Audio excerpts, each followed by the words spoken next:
咁佢啲刺身應該都有10幾款嘅。咁呢一件就係大拖嚟嘅，好好食呢嚿嘢。龍蝦品質本身好好，沙布蟹同埋師傅有條蟹腳就係去到你台邊先殺俾你食嘅。佢呢度嗰3款牛肉都係話自己係韓牛嚟嘅，即係我都好中意食韓牛嘅。Hello， 大家好，我係 Alfred， 我而家喺首爾啊。咁今日咧就嚟到一間號稱係全首爾最貴嘅自助餐，就係 Crab 52啦。價錢方面，成人晚市每位200蚊美金，6點食到9點。地點喺首爾江南區，好大嗰個商場 COEX Mall 隔離。COEX Mall 真係好多人去打卡嗰個星空圖書館嗰度。呢間餐廳顧名思義就喺52樓，係專做海鮮嘅自助餐或者叫做放題，主打帝王蟹、松葉蟹、龍蝦，仲有魚子醬。訂位連結我擺喺下面說明欄，係一個韓國常用嘅訂位平台。俾大家睇睇，咁坐低咗就會有張 menu 嘅，咁食自助餐都有張 menu 㗎嚇。因為呢度個自助餐就同我哋平時香港食開嗰種，即係已經擺到出面好多嘢，然後自己去攞嗰種自助餐，個玩法係有啲唔同嘅。咁呢度呢，其實就分開咗3樣主打嘅嘢。第一個呢，就叫做 welcome dish， 咁其實就係話一坐低咗唔需要攞 order，又唔需要自己出去攞，就已經會送去你張台嘅2樣嘢。咁我哋入咗嘅時候，店員都有同我哋解釋㗎，即係佢知道我哋第一次嚟啊嘛。咁就話跟住就會有第2部分，就叫做 trolley dish。咁呢個就係食完咗個 welcome dish 之後，咁就會有職員一陣間就推架車仔去你嘅台邊。咁然後上面就會有幾款嘢食，咁然後我哋就喺台邊嗰度直接指住就話，我要呢樣要嗰樣咁樣，即係 this rice 咁樣啊，呢個咁樣。咁嗰度咧應該就會有5樣嘢嘅啦。呢個就轉頭再同大家睇啦。咁然後食完呢2樣嘢之後，咁晏少少出面就有個 station， 而家未開嘅，佢轉頭就會開放噶啦，就會係有一個咧叫做 order dish。咁而家出面嘅所謂自助區，其實個規模就好細嘅，即係可以用好細嚟講噶啦。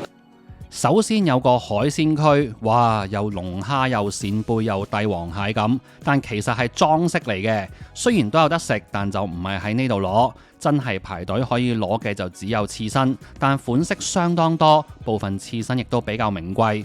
另外就有一個飲品同甜品2合1嘅 station。今時今日要做一個醒目嘅網民，真係冇咗 VPN 唔得啊！舉個例，想跟上潮流玩下 ChatGPT。香港同俄羅斯、北韓一樣，都係唔用得㗎。想用就要翻牆，虛擬咁樣衝出香港。我就用咗 Surfshark VPN 幾年啦。除咗可以打開新世界大門，睇到更加多嘢之外，佢本身就係一個虛擬私人網絡，透過加密你嘅上網活動，封鎖廣告同惡意軟件，上網就安全好多。同一個賬號可以喺無限部裝置使用，除咗手機同電腦，好多作業系統都兼容。無論係香港居家日常，定係去旅行要連酒店 WiFi， 又或者移咗民想睇翻啲香港訂閱咗嘅內容， Surfshark VPN 都幫到手。我知好用係唔夠嘅，最緊要係有優惠。而家用畫面呢條連結，又或者用我嘅優惠碼，就可以免費用多4個月。下面說明欄會有相關資料。呢個就係佢哋嘅周打蜆湯啦，咁呢個又係唔需要自己出去攞，然後就一坐低佢就會上俾你嘅。咁啱啱試咗嗰個湯，我就覺得非常之普通啊，佢唔係全世界最衰，即係唔係話開個面都開到好結啦，又唔係話太過 watery。咁但係佢主要就係嗰個忌廉落得唔夠多，所以就冇乜忌廉香。坐低咗佢上完個湯，跟住就會上呢個就叫做蒸蟹。咁呢個呢，就係2個人就會咁樣上一籠，咁但係呢個其實都係任食嘅。轉頭我食完呢兜唔夠，我可以問佢攞噶啦。咁佢啲蟹腳呢，都已經拆咗少少個殼嘅，咁啊唔需要完全由零開始啦。咁啊可以用個工具自己就咁食，咁就唔需要勞煩啊 Kit 幫我即係由零開始咁樣拆啦。嗰個蟹嘅品質，我覺得本身係幾好嘅。嗰個鮮味係好澎湃，然後嗰個肉質都係彈嘅，但係佢蒸嗰個時間有啲蒸得太耐，而家係過熟咗，所以嗰個蟹肉已經有少少唔夠水嫩，有少少鞋，有少少乾咁嘅狀態。咁呢個就唔係因為佢唔夠新鮮所以乾，我就係蒸耐咗所以乾。啱啱就出去排咗一轉刺身啦。咁其實一開場嘅時候，嗰條龍係比較恐怖，所有今晚入場嘅客都會去晒嗰度排刺身。咁幸好我一開場呢，就要影下啲環境啊，影下其他嘢，咁所以就唔會一開手走去排。咁而家再埋去攞呢，就通常嗰條龍就 keep 住幾個或者10個8個咁樣，就唔算太恐怖嘅，因為佢應該都有3個師傅一齊負責去夾啲刺身俾食客嘅，咁所以就唔會話排太耐咁樣啦。咁佢啲刺身應該都有10幾款嘅，咁我而家大概攞咗一半到啦。咁呢一件就係大拖嚟嘅。刺身品質非常參差，例如有唔錯嘅大拖同真嘅卡菲亞落重本㗎啦。帆立貝普通，紅蝦就唔算好新鮮。咁海膽就唔會好似香港咁又擺嚿飯落去啊，又諗啲辦法整個杯裝住，再加啲其他嘢落去啊咁樣嘅。咁就咁成嚿俾你食㗎啦。試一試咯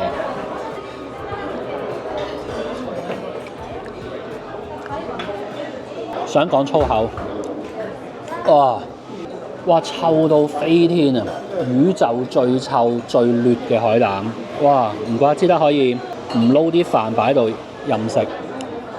哇！好臭啊！本身個海膽好唔新鮮，再加堆化學藥水，哇！好大鑊呢嚿嘢。啱啱就有第一架 trolley 推咗埋嚟，咁就上咗第一樣嘢啦。咁就係一個 butter pouch 嘅蟹同埋龍蝦尾。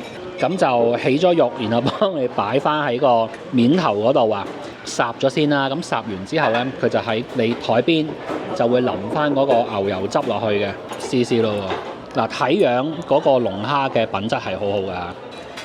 我而家切落去覺得嚿嘢好彈嘅，非常彈，好好食呢嚿嘢。龍蝦品質本身好好。烚個時間啱啱好，第一盤嗰個蒸蟹就係一個松葉蟹啦，跟住而家呢個牛油嘅呢，就係一個 king crab 嚟嘅，大家睇比例就知㗎啦，睇大細就知㗎啦，一截蟹腳都咁大隻㗎啦。隻 king crab 嗰個品質冇佢個龍蝦咁好嘅，即係香港嗰啲好平嘅酒樓食一隻都要千幾蚊啦。咁所以又唔可以話即係真係要求佢係俾啲最新鮮嘅啦。OK 嘅，我覺得呢個。但係轉頭如果我再食，我就食龍蝦。跟住講下第二架手推車，就係有一個蒜蓉炒蟹同埋一個辣椒炒蟹，咁啊有2份嘅。試咗個蒜蓉先啦。即係佢呢個係韓式㗎嘛，咁啊唔係我哋嗰啲避風塘啦。咁佢嗰個蒜蓉以外咧，就會帶少少甜味啊！嗰個味我覺得有啲令我聯想到某啲品牌嘅韓式炸雞。試埋個咖喱蟹啦，佢呢個咖喱味又係令我聯想起佢哋嗰啲韓式炸雞，咩甜辣炸雞嘅嗰個味道，香料味唔係好重，有少少辣。然後佢嗰個甜度係好重嘅。試下呢一碗就係 Shabu 蟹同埋 seafood， 佢架車個名係咁叫嘅。有條蟹腳就係去到你台邊先烚俾你食嘅。呢個就係 snow crab 嘅腳啦。有粒帆立貝，呢粒帆立貝仲好食過頭先刺身嗰粒。哇！佢呢個湯過癮嘅喎，胡椒湯嚟嘅喎，仲辣過我哋平時喺香港煲嗰啲胡椒豬肚湯嗰種咁重嘅胡椒味，嗰個好搶嘅胡椒味一過之後，就有一種好熟悉嘅味道，係咩味呢？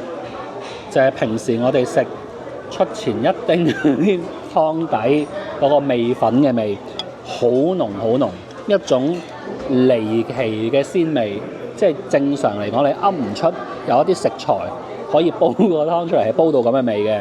裏面仲有隻沙白，隻沙白都大大隻嘅，不過嗰個沙白可能喺個鍋裏面嘅時間比較長，所以有少少韌咗啦。啱啱架車仔咧就係呢一個醬蟹啊，就咁睇落去咧，啲膏咧唔算好多嘅，試一試先。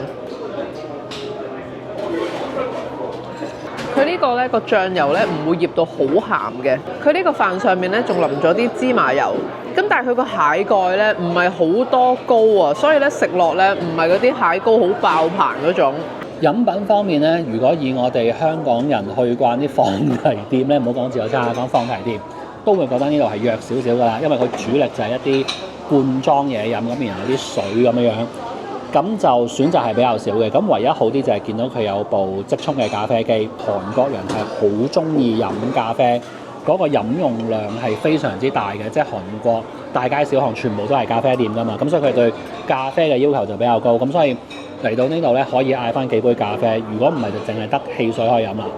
要落單嘅主菜就係一個 grill station， 任食燒韓牛、西冷肉眼牛肋排，埋去同職員講低台號就會有專人送去你張台。3隻肉我最中意佢嘅肉眼。佢呢度嗰3款牛肉都係話自己係韓牛嚟嘅，咁韓牛就幾好啦，即係我都好中意食韓牛嘅。咁佢今日嘅韓牛當然就冇去到話埋俾你聽係咩等級啦，即係唔係嗰啲1加啦。咁但係我覺得佢原本嗰個牛係唔差嘅，但係佢哋個玩法就係切得啲牛比較薄，咁個牛切到咁薄，其實一煎就已經即係好接近全熟㗎啦嘛。咁所以佢要保持嗰個中間唔好真係太過10成熟咧，其實佢煎個時間係好短好短，咁變相就係嗰個面頭就冇乜即係嗰個香氣，冇煎香到夠肉。咁同大家解釋翻頭先一車埋嚟嗰啲嘢食，只要佢上過一次俾你之後，你就可以舉手咁樣同店員講話你想再 order 邊一樣嘢咁樣，咁佢哋就會喺廚房直接出俾你嘅。咁我哋都啱啱再落咗 order。就出咗今日幾個初年，我覺得最好食嗰樣嘢啦，就係嗰個牛油嘅 pouch 嘅龍蝦尾同埋嗰個king crab 啦。跟住咧捧起埋呢個俾大家睇，呢個又係唔係我哋 order 嘅，就坐下突然之間又有一樣嘢擺低，咁原來就有啲蝦天婦羅咁樣嘅嘢。佢嗰個炸嘢唔係淨係得蝦喎，呢個係蟹腳嚟嘅。阿 Kit 仲食咗嚿魷魚添啊，即係炸海鮮啦，乜都有咁咯。啱啱我話天婦羅個名係我作嘅，其實佢就咁叫做 deep fry 嘅啫。但係佢嗰個炸粉嗰個設計就係即係類似天婦羅嗰隻麵衣咁樣樣。即係頭先炸嗰個蟹咧，嗰個熟度係啱啱好，然後佢個麵衣都係好輕盈，冇索晒啲油。為免有食客誤會佢係熄燈落閘放狗趕人走，其實咧頭先佢早幾個字已經有埋台同每一台食客講話。佢哋幾多點就會熄燈俾你睇夜景咁樣，咁所以變咗佢突然之間熄燈嘅時候就唔使驚啦。佢呢度咧甜品選擇唔多嘅，有3款甜品嘅啫。一個咧就係呢個朱古力蛋糕啦，另外仲有2款拿破崙。除咗甜品之外咧，佢側邊其實有啲水果喺度啦。水果嘅選擇咧，我覺得係唔錯嘅。佢個朱古力蛋糕咧質地好實淨啊，同埋嗰個朱古力味咧唔係幾濃啊，我覺得佢個用料麻麻地。白色呢一款咧就係雲呢拿味嘅拿破崙，個拿破崙稍為有啲腍咗啦。咁佢個吉士醬咧個調味雲呢拿味係落得幾重嘅。個雪糕質地好好啊，好滑㗎，同埋嗰個奶味又夠重。咁我攞呢個開心果味咧係好香嘅，好濃郁嘅開心果味。以自助餐或者放題嚟講，呢間餐廳選擇雖然唔多，而且水平有啲參差，但個別有幾款食材嘅成本其實係幾高，而且又做得幾好食，加埋環境服務，我都食得幾開心。難怪收到呢個價位，今晚都係全場爆滿，90%都係本地人。話說我今個 trip 都食咗好多間餐廳，包括有啲米芝蓮1星2星，Facebook、IG 會出食評。今條片講到呢度，下次再見，拜拜。